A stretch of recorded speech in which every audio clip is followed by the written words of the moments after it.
अस्सलाम वालेकुम वरहमतुल्लाहि वबरकातुहू। मुफ्ती साहब कैसे हैं? ठीक है मुफ्ती साहब, ये ऑनलाइन एक कारोबार चलता है कि बिटकॉइन खरीदना, ये कैसा है?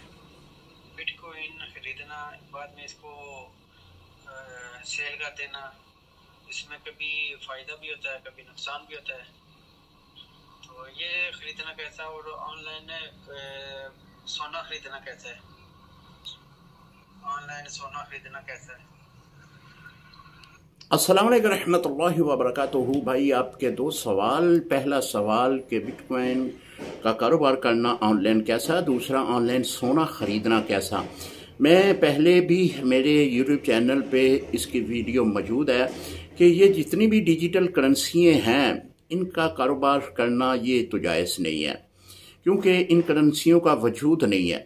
और मैंने एक वीडियो अपने चैनल पे अपलोड की थी, नीचे बहुत सारे लोगों ने कमेंट्स डाले हैं जी, दुनिया जो है वो चांद पे पहुंच गई, आप अभी तक इन मसाइल में जो है वो खुबे हुए हैं, आप थोड़ी सी लचक दें। जी, लचक कैसे दें जब शरीयत रसूलुल्लाह सल्लल्लाहु अलैहि वसल्लम लचक नहीं दे रही? तो कोई भी मुफ्ती हजरात, कोई भी आलम दीन अपनी तरफ से लचक तो नहीं दे सकता। हाँ, अगर लचक का कोई मामला ज़ाहिर हो रहा हो तो फिर तो लचक देने के लिए उलमा तैयार हैं। वो इस तरह के अगर ये जितनी भी डिजिटल करेंसियाँ हैं इनका वजूद कायम हो जाए तो बिल्कुल ठीक है, आप इसका कारोबार कर सकते हैं।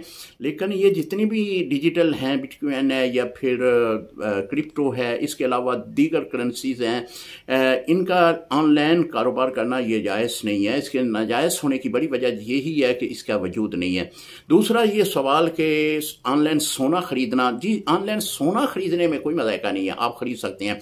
लेकिन उस सोने का अगर आप मालिक बन जाएं, वो आपकी मलकियत में आ जाए, तब तो ठीक है।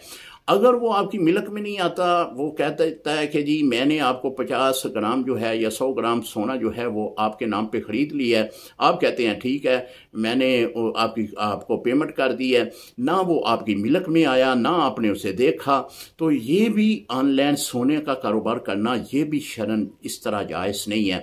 हाँ, अगर वो सोना आपकी मिलक में आ जाता है तो ठीक है, आप फिर उसका कारोबार कर सकते हैं। अस्सलाम वालेकुम रहमतुल्लाहि व बरकातहू।